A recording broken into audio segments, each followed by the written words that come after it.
live from the West Coast. If you want to smoke, you better not choke. It's your man GameBoyy 310, StayTuned TV. You hear me? Yeah. Gang, gang. What's happening, y'all? Woo, woo. Okay, man. So look, how's it going, you guys? Huh?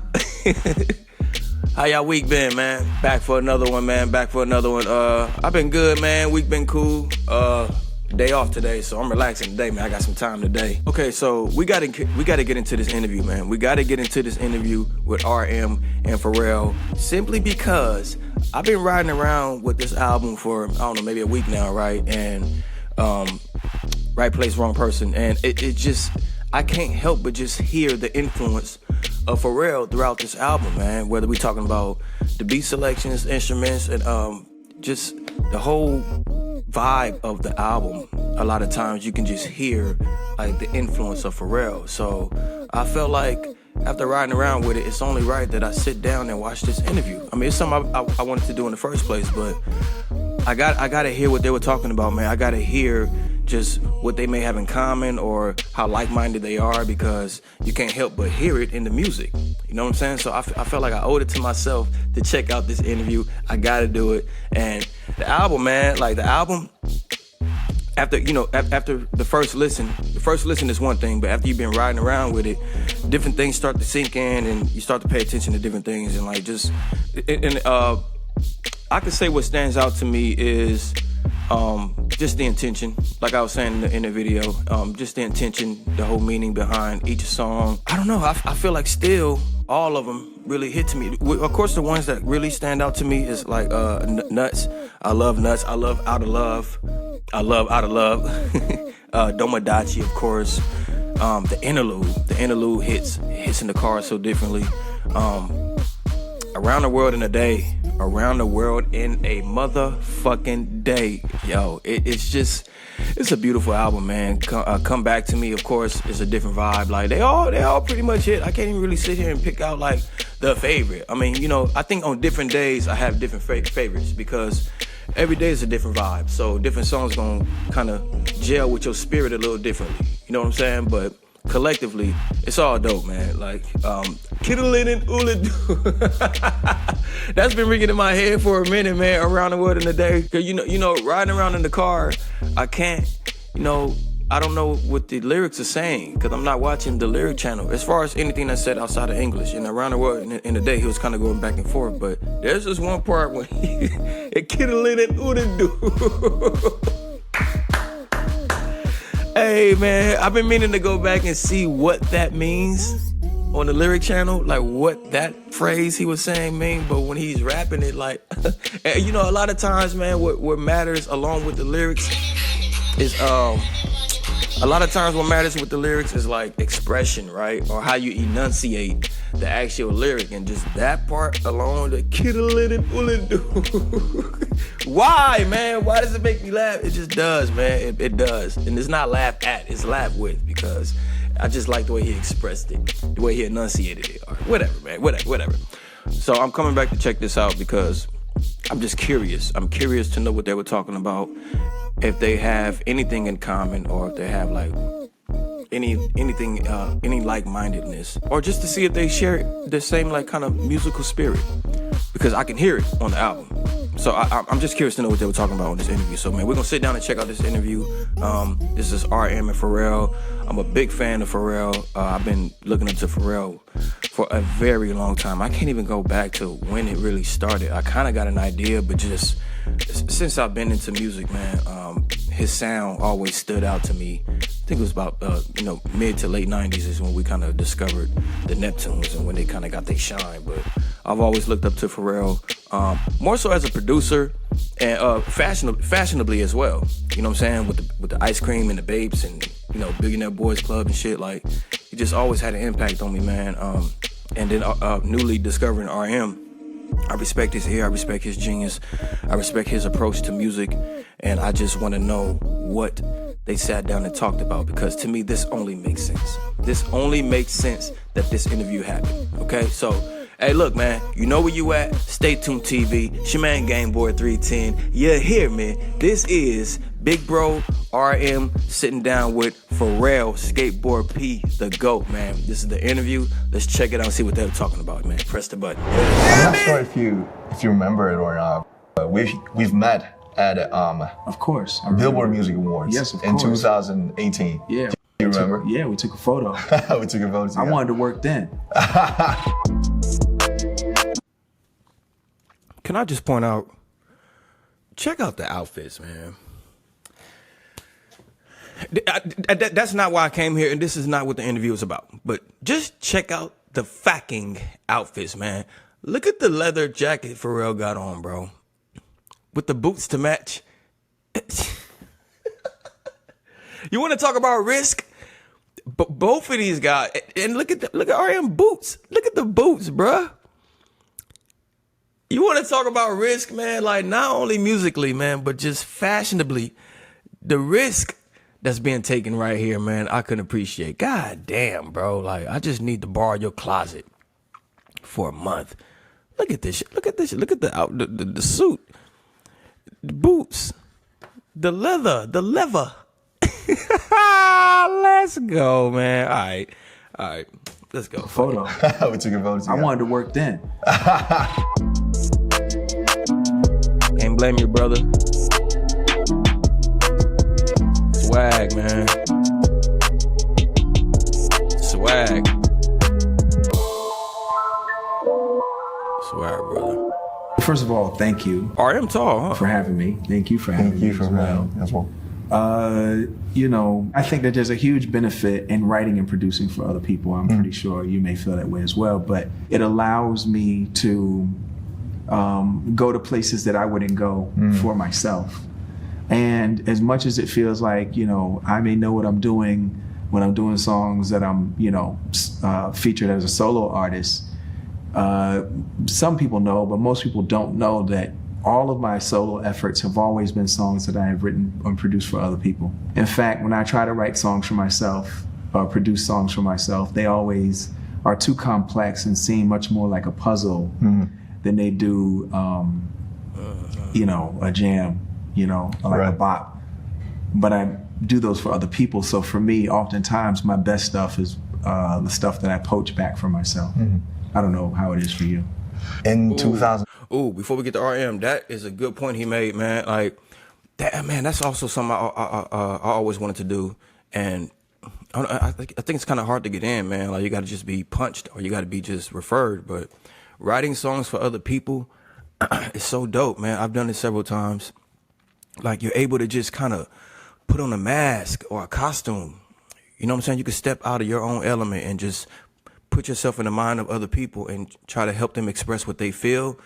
That alone is like a, I don't know, it's an accomplishment when you get it done. It's a challenge, but it's an accomplishment, man. And it feels good that you can like help somebody else kind of bleed out on the track and express how they feel.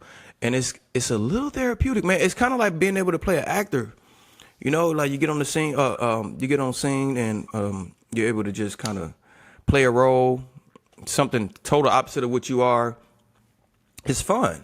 I would think it's fun. I mean, I've done some acting jobs here and there, but it's fun, man. And you're able to kind of just, I don't know, express in different ways because I'm one way in person or I'm one way in my daily life, and then I could be kind of something else, writing for other people.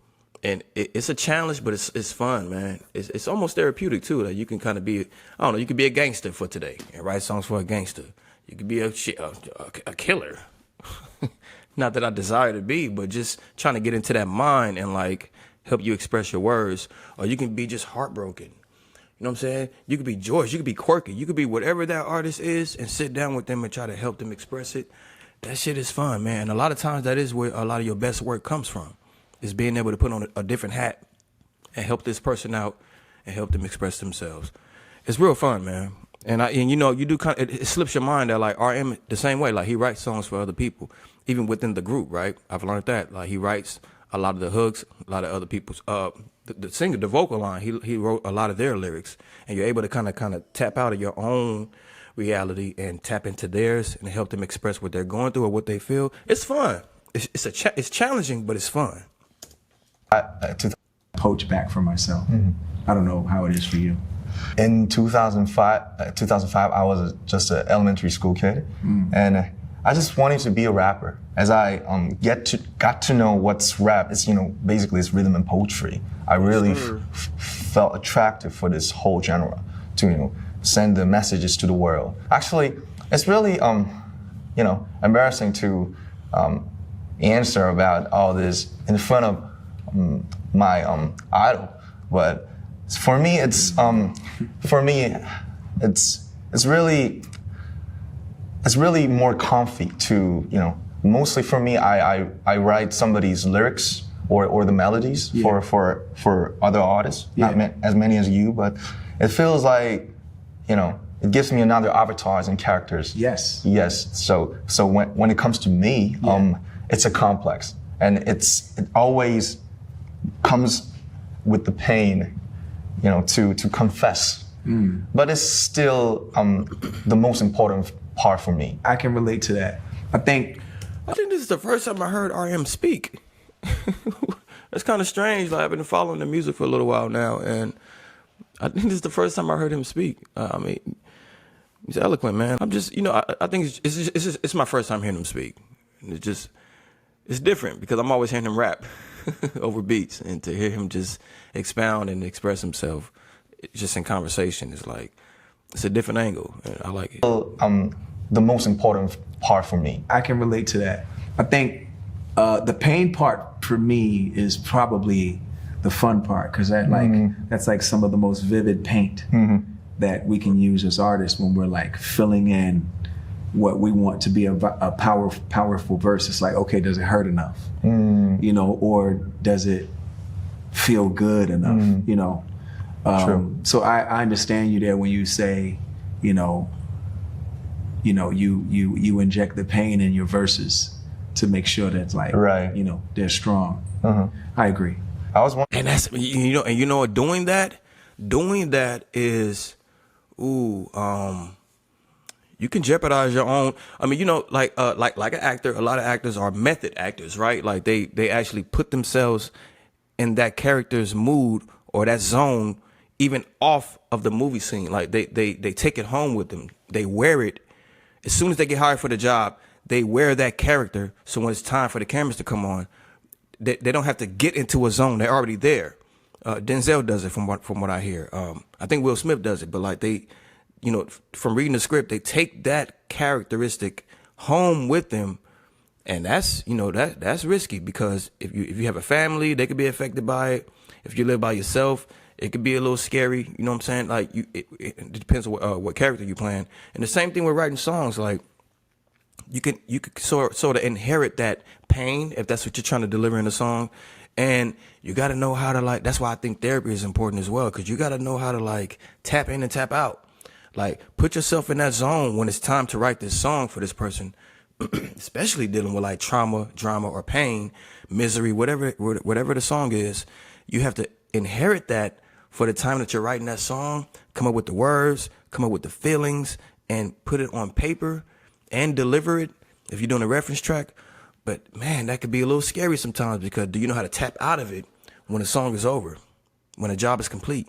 You got to be able to kind of pull yourself out of that zone or out of that mood so you can continue on in your regular realm, like your regular spirit, your regular daily, and not let it affect you. You got to get rid of the residue that may be around from you tapping into that character, and that is risky.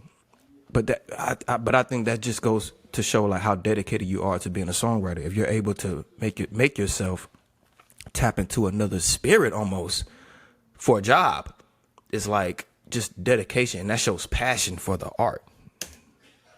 Creative process, how it's different. They're strong.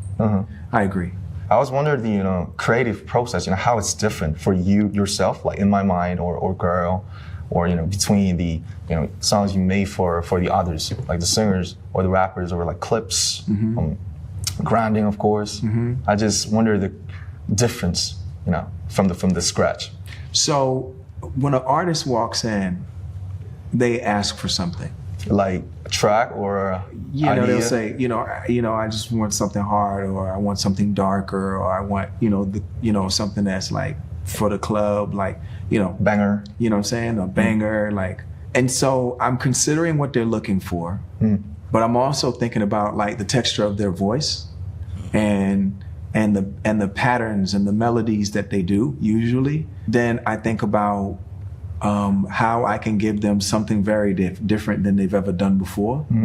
And so when you mix all of that together, a lot of times, you know, an artist will say, man, that's a little different for me or whatever. And then I'll go ahead and reference it and, you know, sell it to someone else. And then like oftentimes that same person will come back to me and say, man, why didn't you play me that? And I'm like, see, man, I did play you. See, let's stop right there. That's what's dope about Pharrell. I've heard him say this before, like when he's working with a client, you got to know your client. Your client comes in the studio and it's like, okay, I want this. And so you'll take what they said, like, okay, you want dark or you want, you know, bright, you want club banger, whatever. You take what they said and you still mix it with a little bit of Pharrellism and say like, okay, I'm going to give you that, but I'm going to still have you kind of step outside of your box, help you stay in your comfort zone and, you know, stay within what you're used to. But I'm going to mix it with a little bit of, you know, complexity, something that you're probably not used to doing with your voice or with your tone or with your style. I'm going to stay on home base with your style, yes, but I'm still going to mix in just a little bit of differences from what you're used to so we can deliver something different. And you can't be scared of that. That's why I use the words unafraid when speaking about both of them, Pharrell and RM. They're unafraid to kind of step outside of their comfort zone because that's when you get to explore and find different textures or colors that may blend well with you. You can't be afraid of that shit. You can't be afraid of criticism, people's opinions. You just got to know art. You got to know, like, man, I have to at some point stop being so comfortable and just step outside of my box. And I think he does well with helping other artists do that. Snoop, you know what I'm saying? Like the Khalees's and all these other people, like he helps them like take what they're used to doing with their style and their tone, but kind of keep it, but let's bring it over here.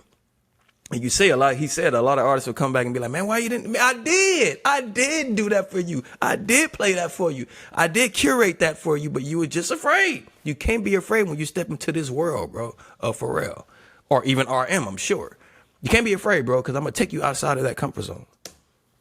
But they weren't hearing it in that way. Wow, that's the fun part. Yeah.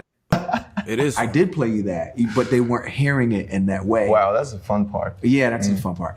But then there are people who jump out the window and they go ahead and try it. Because my whole thing is just try it. We don't have to put it out. Right. But, you know, people are so good at that part. Oh, man, Pharrell, I'm going to interrupt you, but like, you got it. Bro, when we record it, it doesn't mean we have to put it out. Like, this is the canvas. Like, this is the gym. This is the practice room. Like, we're going to just try it.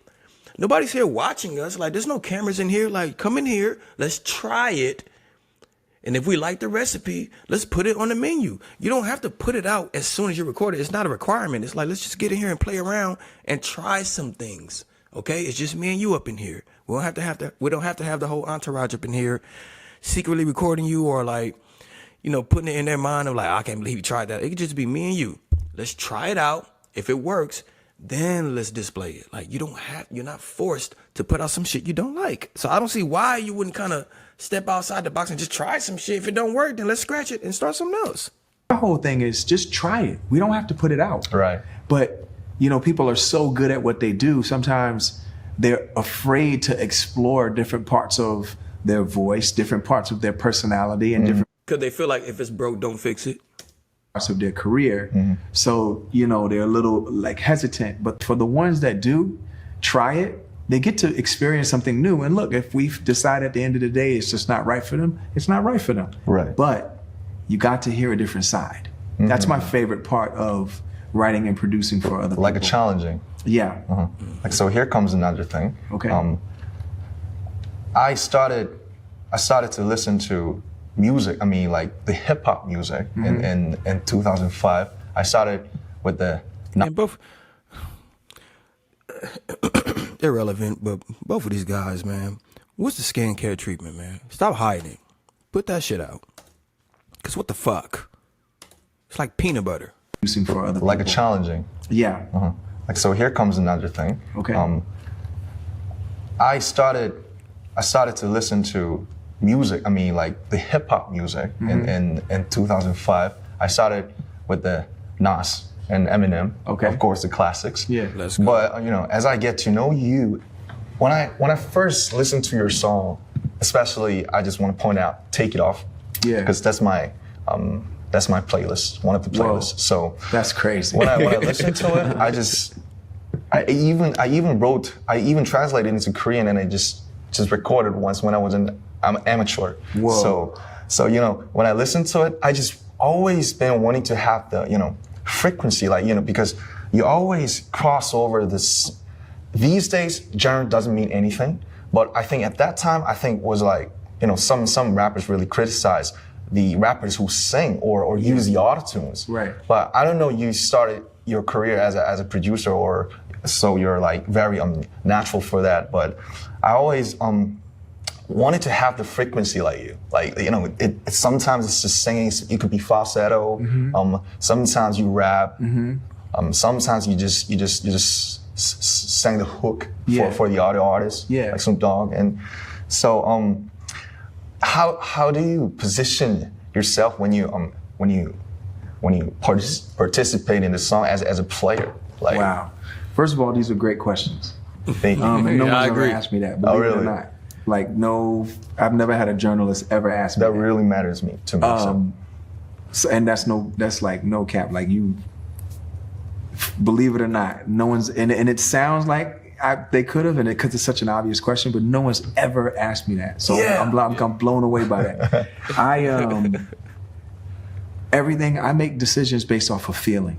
I don't make them based off of convention.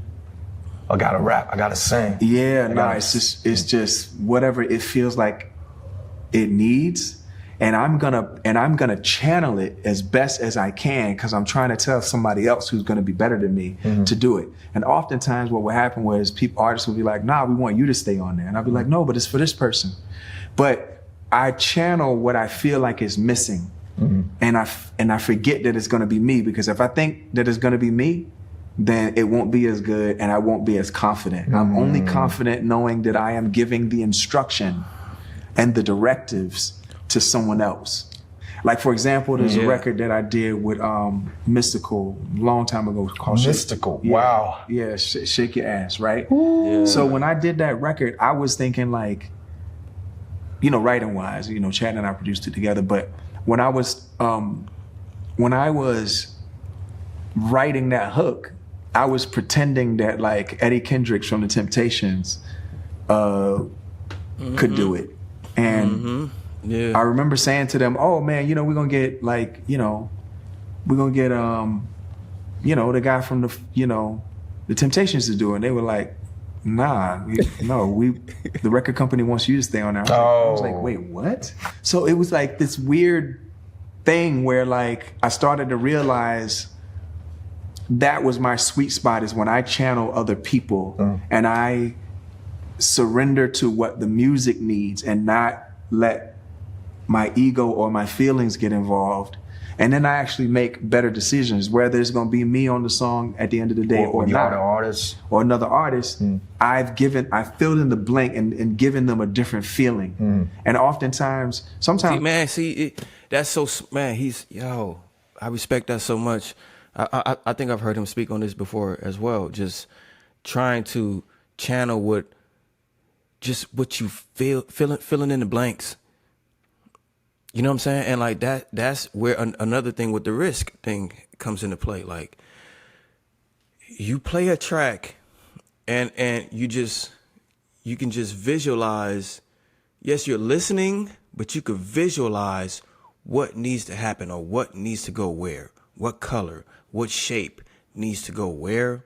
And I swear I've done the same thing. Like, I've written hooks for people and I've sung it, but just like, I'm not going to sing it. Like, this is just what it's going to sound like, or I'm trying my best rendition of what the other artists you're going to get, how they're going to sound when they're doing it. And they were like, no, I just want you to do it. And it's like, no, no, that's not what the plan is.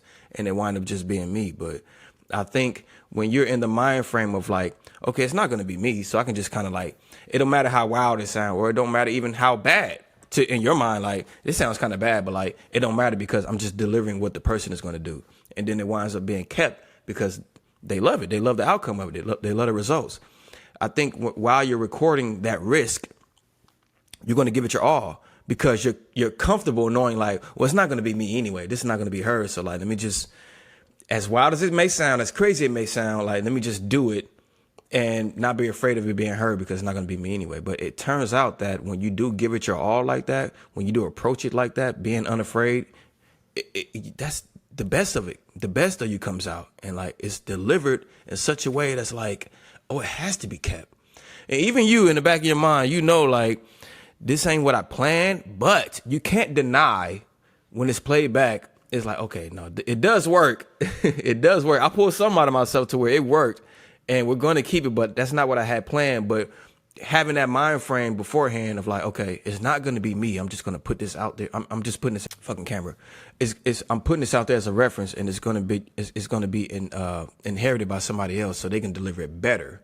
But you kind of, I don't want to say overexerted yourself, but you sort of just, you pushed yourself to a certain limit that you brought the best of yourself out of you to help deliver that sound that was missing. But it wound up being kept because you were comfortable knowing like, it's not going to be me anyway, so I might as well just give it my all and be unafraid.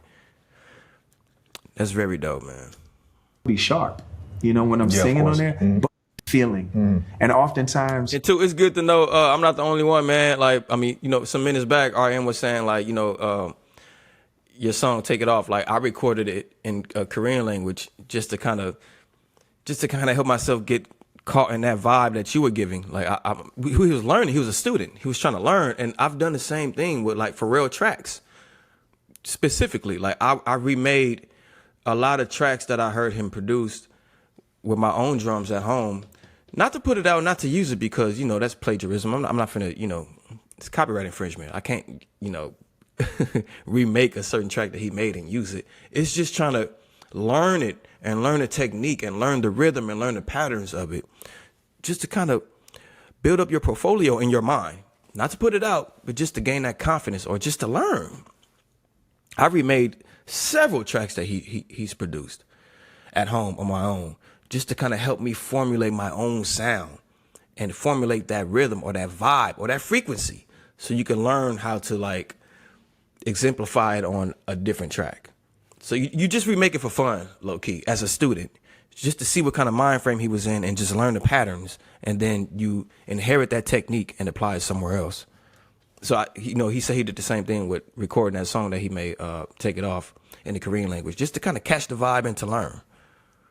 I'm glad I'm not the only one, man, because I've done that several times. Boys be like, ain't that for real track? It's like, yes, it is, bro, but we're not going to use it. I just remade it to kind of have fun with it and just to kind of learn from it.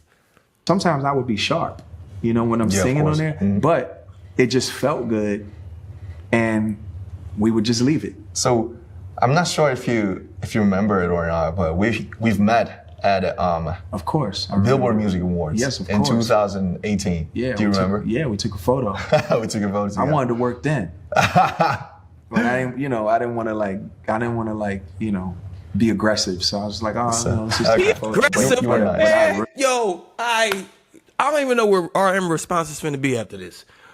But yo, be aggressive? What the fuck are you talking about? God damn, bro. I wonder what he finna say next after this RM. But immediately, my response would have been like, bro, are you kidding me right now? Be aggressive? That's what people like me can only dream of. Like, I met Pharrell, and then he told me he wanted to work with me. Matter of fact, that's probably the reason why I approached you to even take the picture. It's like, yeah, to meet you because I idolize you and idolize your style. But like, I hope you would say something like that. Like, hey man, let's work. Aggressive?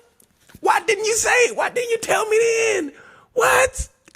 Oh, let's see what you say, man. Aggressive my ass? You should have said it. I was like, yo, let's leave. I think we took a photo backstage. Yeah, backstage in your room, actually. Yeah, and then like I was working in a studio not too far off, and I really wanted to be like, yo, fuck all of this. No, you know what? Let me correct this because I don't want your fan base to be mad at me for using this kind of language.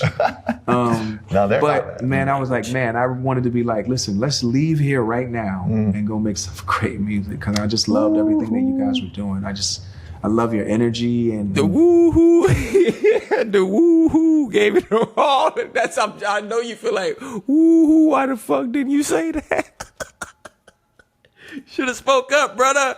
Aggressive my ass. Music, because I just loved everything that you guys were doing. I love your energy. And then, yo, shout out to Army because I don't want your fan base to get mad at me for the language. The language? Get the fuck out. Yo, I can vouch, bro. Just the comments on my videos. The language. Get the fuck. These are not. All right, man. I guess I don't blame you for feeling that way initially, but like, please, y'all, shit, boy, the language. Like we're not brand new to profanity, bro. If you don't shut the fuck up, please. They express themselves, P. Let me let you know, bro. They express themselves and they do not hold back. The fuck, they let it be known, brother. Great music, because I just loved everything that you guys were doing. I love your energy and, you know, I love what it is that you represent, you know, at such a time when, you know, our Asian brothers and sisters and, you know, fellow Asian human beings that maybe don't identify necessarily binarily in a binary way, you know, the Asian community just been going through so much these days. Yeah. And gradually, more and more.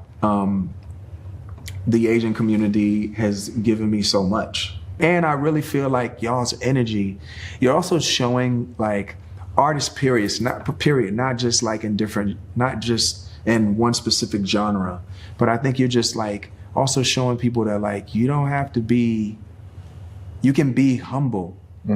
You guys, your energy is there's a lot of humility that you all vibrate. I think that's a great energy. What people don't realize is like when you have, you know, literally, you know, hundreds of millions of fans and you encounter them, you know, 20 and 50 and 100,000 at a time. You can't notice a single face, you know. It's just a mass. It's MAS. That's not a It's a mass. It's a mass, and it is a massive voice, and it is a massive, using that word mass. It is a massive energy coming at you, and you say jump, and then they jump, and you sing, and they sing every word, right, and. Powerful. You know that you can feel through their voices that so many of their lives have been affected and changed because of something that you've done. That's what I don't know how you do that, because I've had a couple songs do that, and then when I get out there and go sing it, that would make me cry because it was too much of a responsibility. Every time I get, oh man, that's so fucking real. Man, you know, a lot of times I do wonder, like, you know, even with myself pursuing music, not so much now. Like I don't really go hard as I probably should go, or I used to go. But I used to think like I don't know if it's probably meant for me to like have 50,000 people in the crowd chanting my lyrics that I wrote, because not only the responsibility that he's speaking on, not only that, but just I think just the passion and love I have for music. It probably wouldn't be a performance that I wouldn't cry at. Just meaning like something that I sat down and pondered and wrote on a piece of paper and applied to a track, layered it on the track. There's people out there who actually sat down and listened and learned. Even take it further to say they probably even applied it to their life. That's deep, bro. That's deep. That's too much. That's too much. Yeah, that's probably too much, man. Like to hear 50,000 people, and bro, I was there at the August D concert, bro. There was not one person. I mean, everybody was singing along to them songs, bro. Word for fucking word. How are you able to just take that in while on stage without weeping a little bit, because it's just a deep moment to me. Like, it's impactful. It's a moment, man. Like, you know that your words impacted somebody else's life to that degree that they learned it, showed up here, stood in line, showed up, and they're participating, singing it back to you. That one voice, you know, a crowd, it's 50,000 people, and it joins into like a choir. It's like one voice singing it back to you.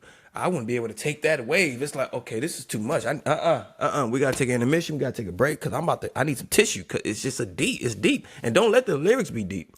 If it's like a party song, then probably just sound like a big party. But something meaningful, something deep, something traumatic even, they're singing it back to you. I don't know, bro. That's heavy. Go sing it. That would make me cry. That's heavy. Because it was too much of a responsibility. Every time I get that close to that size and what I do as a musician, I always step back. Oh, why? It's like, is it too heavy? It's too heavy, man. Too much? It's too much of a responsibility. That's why I really revere people like yourself and, you know, your band members and other artists like B and J, and like, man, what y'all go out there and go face every night on that stage. It is humbling and it's overwhelming, and sometimes your nervous system got to be built for that. Of course. Let me ask you this: how do you deal after you come off the stage feeling electrified and shocked every night? How do you decompress, or do you decompress, or do you purge? Like, how do you do that? Yeah, I want to know this. It's, you know, my first performing was in front of like 10 people in some small clubs when I was like 15. Okay. And I like forgot most of the lyrics. So at that time, I just realized that, oh, I'm not a star type. I'm not a, like a front man and, could enjoy all this shit and just, it's like Kurt Cobain or Mick Jagger. I'm not that type of, I'm just a human just who loves writing music and just, the energy. So every night, like, for example, we had these stadium shows in Las Vegas last April. Yeah. It was 4, but like every night is a challenge. It's like same set list. It's like maybe the same flow, sort of type, little different, but just like you said, that moment, like after we finished the first 3 beginning songs, and then we, take out the earphones, and then we're just like, we're fucking back. It's like, that's like everybody shouting out.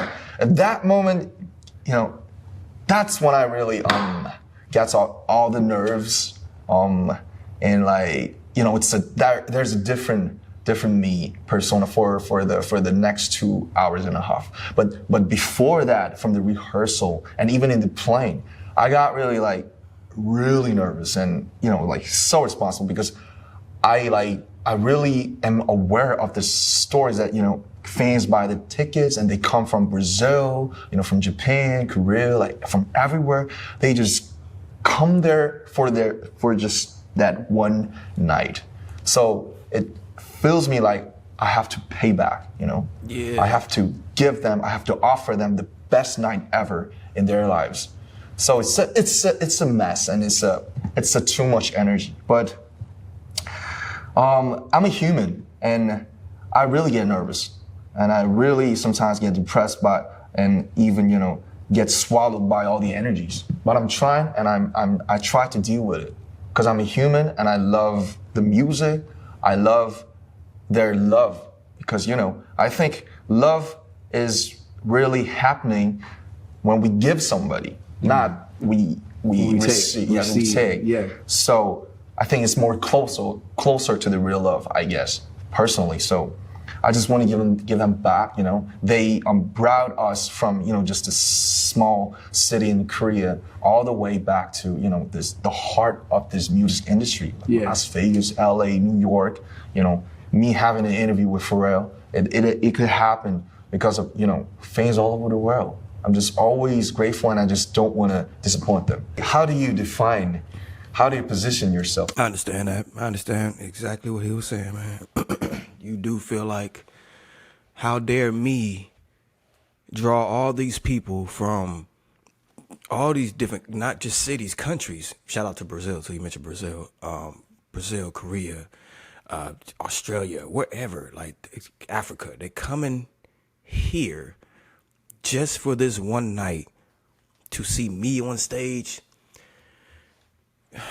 I guess, you know, when you pursuing music, you I guess you kind of hope for that. Like, that's success, right? Like, people coming to support your music, paying for tickets, coming to see you perform. It's supposed to just be the simple equation, right? Like, you're a performer. But if you really dissect what is being said there, it's like the sacrifice that they're making to leave their country or their state or their city to fly and drive to come to this venue to see you perform for 2 hours. When you understand the sacrifice they've made just to be there and watch you utter these words over beats, sing along with you, you do feel a little overwhelmed, man. Like, I would imagine it's a lot of pressure, and yes, the main thing you don't want to do is disappoint. You want to deliver. You want, and that love that you feel while you're on that stage, man, like, it's just so grand that you feel like, how dare me not pay it back with, like, just my best performance possible. I don't want to forget a word. I don't want to fuck up no steps. I don't want no feedback on the mics. I hope the drummer don't screw up. Like, I hope that there's no kind of, like, interruption with, like, anything electric, the lights, or just I hope the smoke machine is acting right. Like, I hope I don't sneeze while I'm rapping. I hope I don't I hope I don't stop mid-song and just start crying. Any of that, I hope I just don't fuck up, because I owe it to y'all to deliver the best performance. And how the fuck do you do that, 4 nights out the week while you're on tour or something like that, bro? That alone, that's why when I do watch live performances, it's like I'm watching all of that. I'm watching, like, how brave it must be to go out there in front of 50,000 plus people and stay in character, have that precision if you're doing, like, dance steps, to not, every dance step is snapping, to never fuck up, to enunciate, to never miss a word, and to not run out of breath. Like, all those things, the audience, I don't even think is thinking about that. They're just there they're there to enjoy the show. But in my mind, I'm watching the performances and I'm like, man, I know they got to feel some type of, like, pressure or responsibility to, like, make sure that everything is up to par. Everything is top tier during this performance. The pressure of that, man, like, and I do wonder, how do you go backstage and kind of decompress and, like, just kind of regather yourself and, like, recenter? Because you are a human. I'm not a bot. I'm not a robot up here. Like, I'm a person with feelings and just organs, to where, like, yo, I could crash out at any moment on this stage with this overwhelming feeling of just love, man, like, and appreciation for something that I sat down and wrote. Ooh, that's a lot. It's heavy. It's a lot. And I commend anybody who can do, or who's doing that shit right now as we speak, man. Like, you got to really love this shit, bro. You're a producer. Mm-hmm. Yeah, how do you position yourself? Like, you're a producer. Mm-hmm. Yeah, you may be a rapper. You may be a singer. Yeah. You may be a CEO. Yeah. Father. Yeah. A husband. Yeah. Like, of course the name Pharrell explains everything, but, like, except that, how will you define yourself? Like, I don't know. I mean, I'm a public servant first. Public servant. Yeah. I like that. I like that word. Yeah. And when you serve the public, you're doing something for public. Yeah, and that's God's will. I'm a believer. Oh, you're a believer. Yeah, I believe, the universe is real. For me, God is the universe. Mm-hmm. We're in the universe. And then, again, being a public servant, being, a father, a husband, And then music is like everything for me, because music's the skeleton key that's opened up every door. Still music. Yeah, it's like the center of everything, because without that, I wasn't able to do all the stuff that I'm able to do. And then I definitely have my struggles with having a lack of a sense of purpose, I think. When?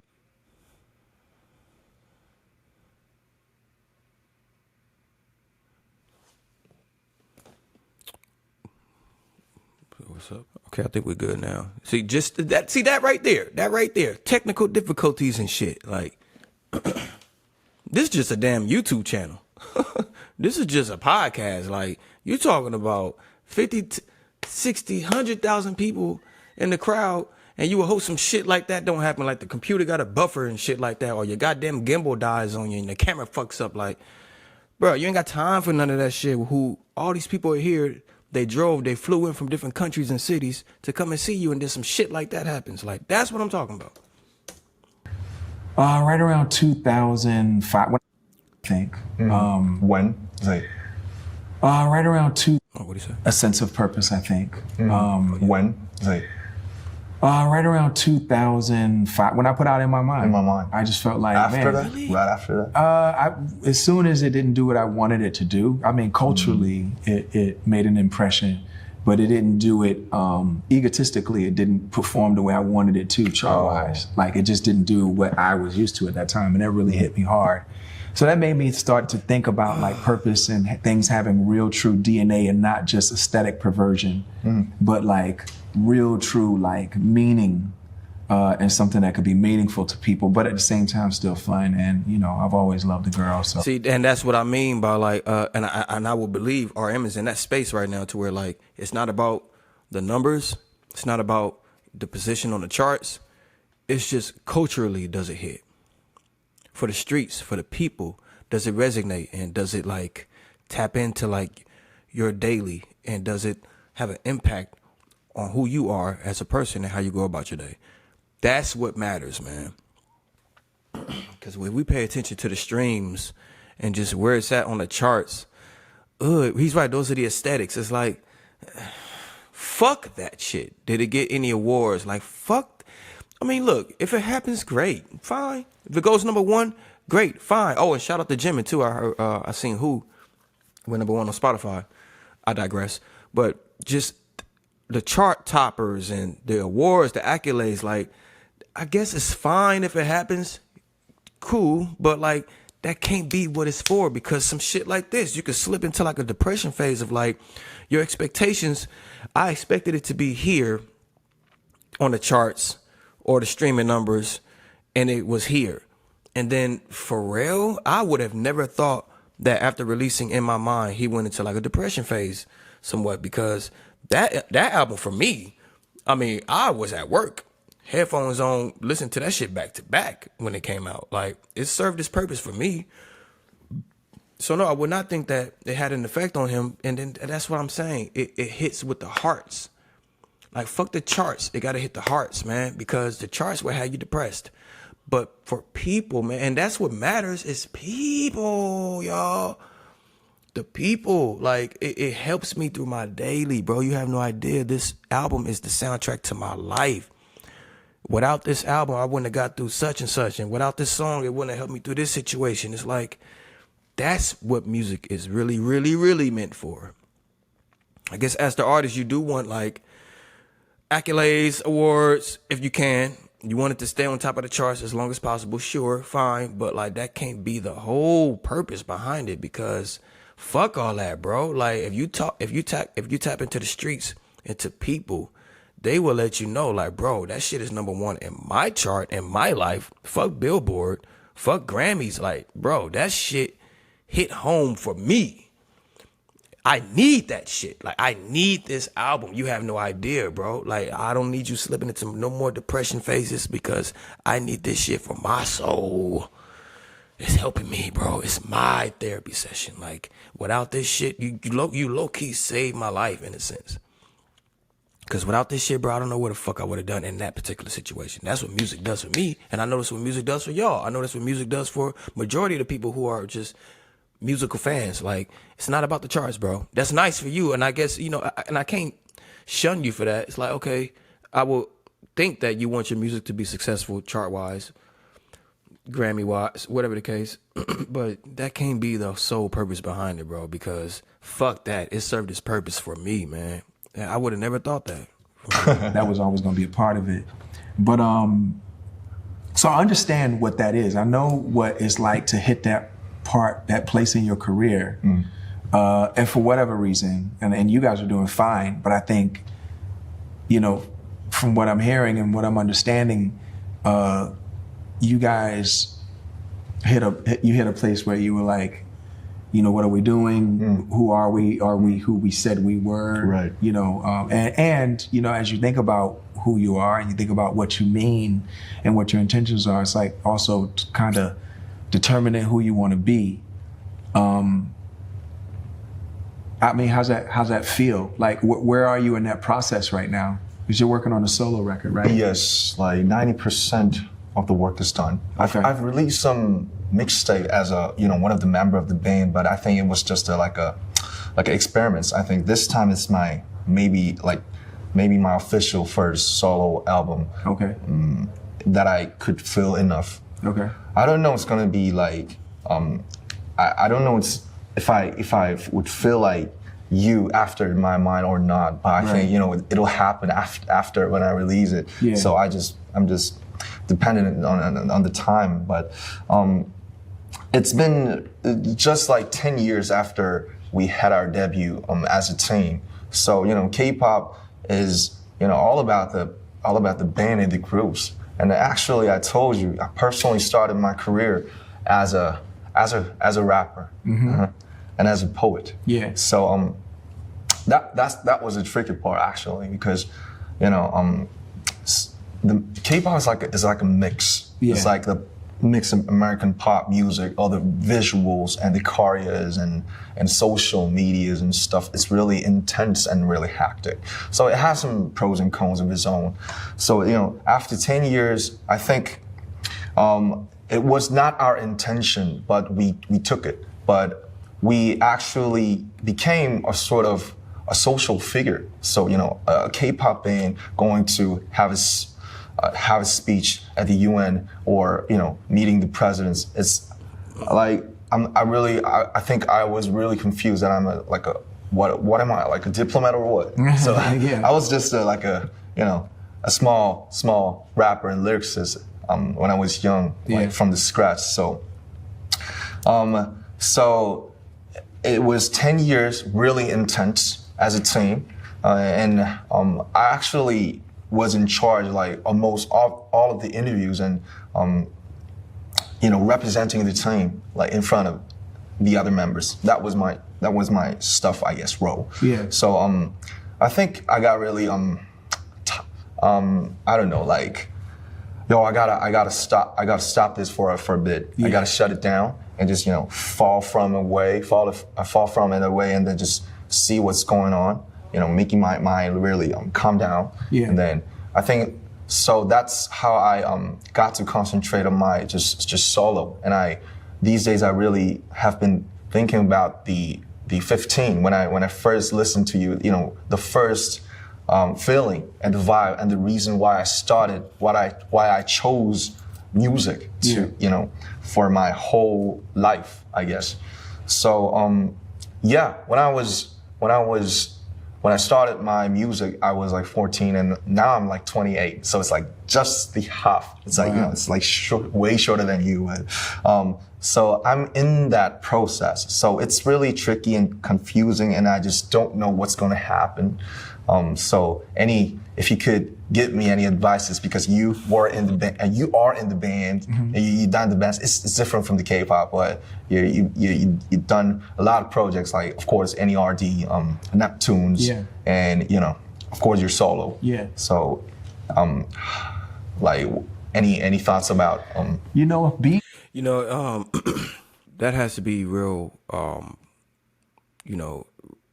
A lot of weight on your shoulders with starting at 14, and I don't know what age he was when they, took off, but for you to just be inspired, become a fan, and have a love for music to where it leads you to create your own.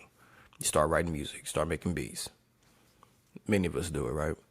But for it to grow from a bedroom dream to now you're speaking at the UN, you're meeting presidents and shit, and people have such a high expectation for you to even speak on certain topics that you may not even like. I'm not a senator. I'm not a politician. I'm a musical artist.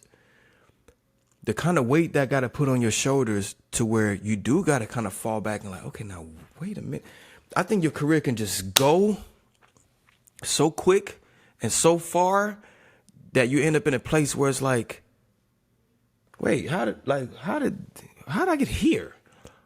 Like, I'm sitting across from this person and we're talking about these things. I think you do kind of got to take a step back and like, wait a minute, let me pause for the cause and like understand or remind myself, why am I doing this shit again?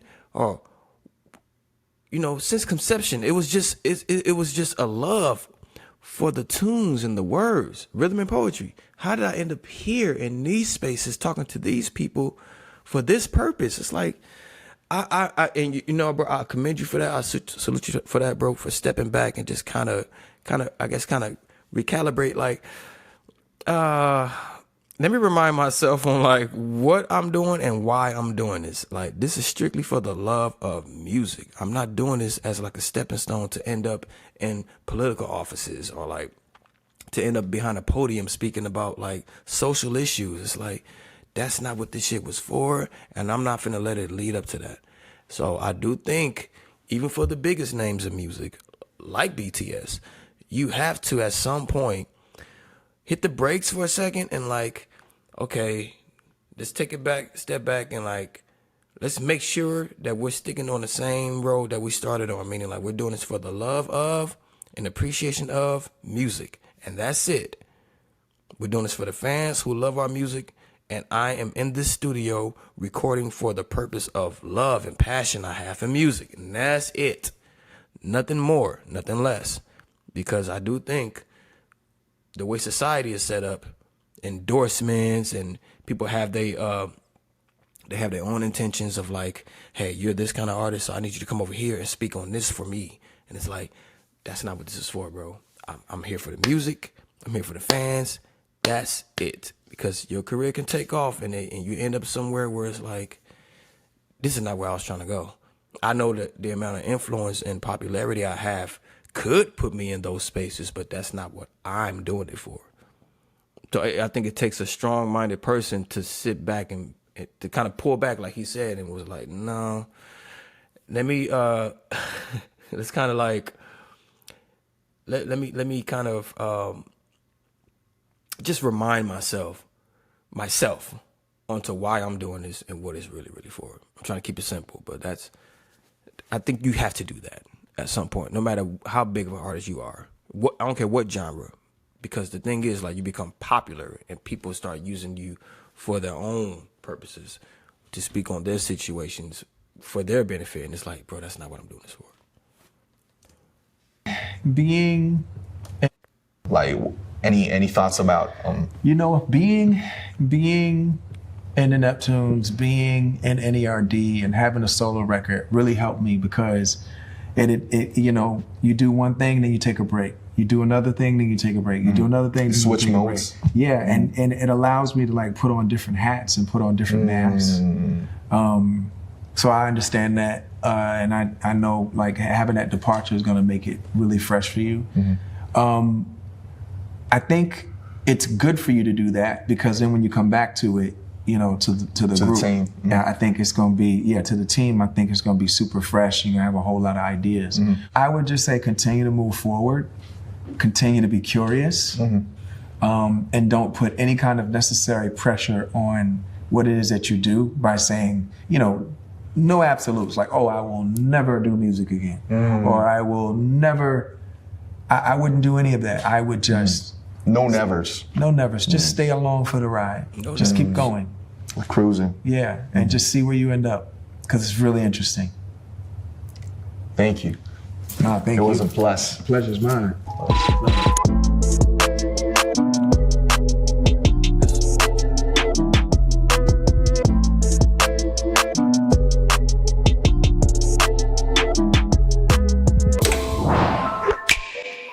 I enjoyed that interview. Yep, that was dope. That was dope, man.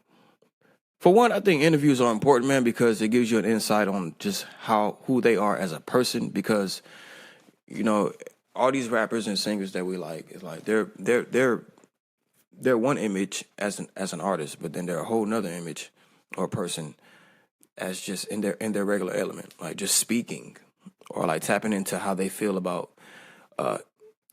daily things or just things you go through as a human. Just how do you feel about this and how you feel about that? And I think it's good to like sit down and just listen, give them a different ear, no music, no words, no lyrics, nothing like that. Like take those ears off and give them a different ear and like just give them a chance to express who they are as just regular people. Because it helps you respect the music more, man. I've watched several interviews on Pharrell and I think it just gives me more of an insight of who he is as a person. But sitting down here, just listening to RM, it further reminds you that, like, these are just human beings, man, with a passion. And, a lot of times people can just lose sight of that and put them in this space of, like, oh, they're RM. And it's like, oh, that's RM. And it's like, true, but he's also just RM. A person, man, a human being with feelings, emotions, issues. Like we all go through our own version of the same shit. If you think about it, man, like nobody is perfect. Nobody's just built off titanium bones and just never have any kind of doubt or just any kind of depressing phases or never have any type of regret. Like everybody goes through this shit, like nervous. I mean, would the average person like, would you sit here and really think that RM gets nervous before a show? Probably not. It probably don't even cross your mind, but he does. I think all the greats do. I think when you do, that shows that you give a fuck about the outcome of the show or even the studio session or the album. Like it just interviews, man. It reminds you that these are people we're talking about. Like, I mean, I'm able to always keep that in mind because I don't know, I just do. Like I watch a lot of interviews and I've listened to a lot of people talk who I look up to, and I'm always reminded that these are human beings, y'all. Like, they are not perfect. They're not picture perfect. They're not made of just steel. Like, these people are human, flesh. They have feelings, emotions, and I think you got to give people their grace and, like, give people their space to just kind of function.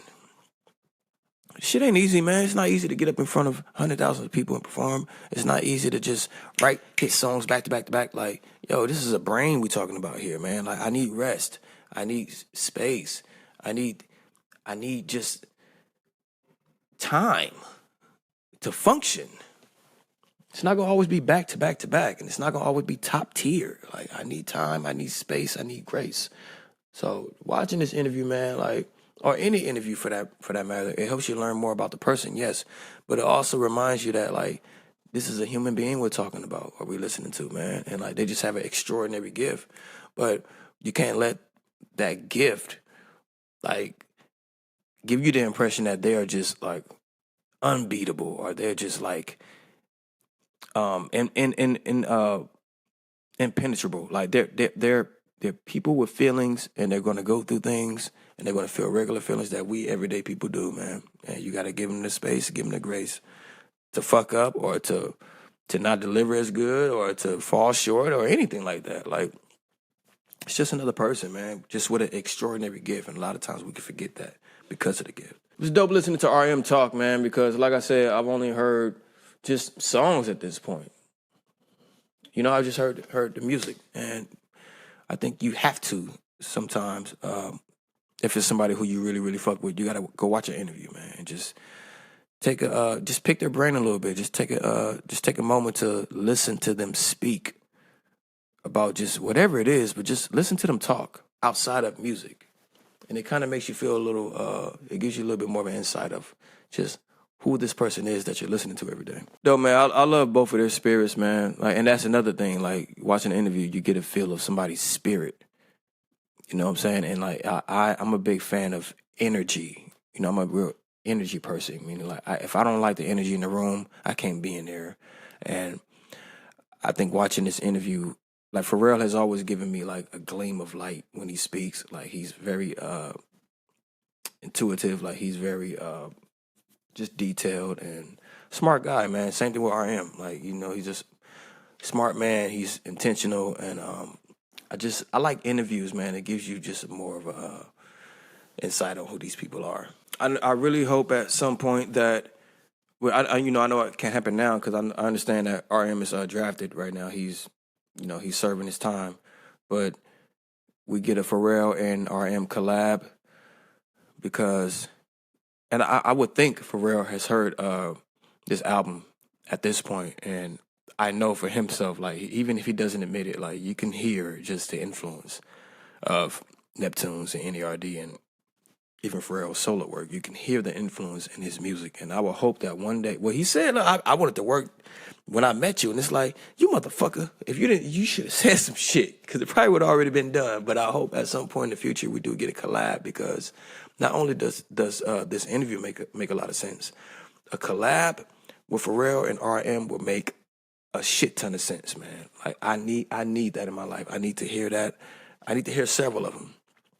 Just go ahead and give us a little small EP, y'all. Just go ahead and give us like a 6-7 song EP, and I will ride out to that shit, man. And I know that it would be something meaningful with substance and style. I know it would be, man, because like just those two in the same room, it had a glow just watching it. It was a certain chemistry there. It was a certain glow that I know we would hear the same thing on a track, on a project, period. So come on, y'all, let's make that happen, man. We got to sign a petition, or what we got to do? Where we sign that? Because RM and Pharrell collabing on the tracks as well. Like RM and Pharrell collab on production, and a collab on the lyrics, and a collab on performance. I need to hear Pharrell verse and RM verse over a Pharrell produced track co-produced by RM. Let's get it. That'd be so fucking dope. Yeah, man, I enjoyed this interview, man. Like, and I know probably most of y'all already seen it, but like this interview is what I needed to hear. It's what I needed to hear after listening to this project. It just kind of confirms what I already knew. Like, there's chemistry there, and we need that chemistry illustrated or exemplified over a project. Come on, give us like a 6-7 song EP, man, and let's take it from there, y'all. But hey, man, I enjoyed this one, man. I just want to check it out real quick. Riding around to this album, I couldn't help but just hear the Pharrell influence, and seeing the interview, like I said, it only makes sense that they had an interview. But we need that project, man. Let's go ahead and sign this petition and get that Pharrell and RM project. Let's bring it to fruition.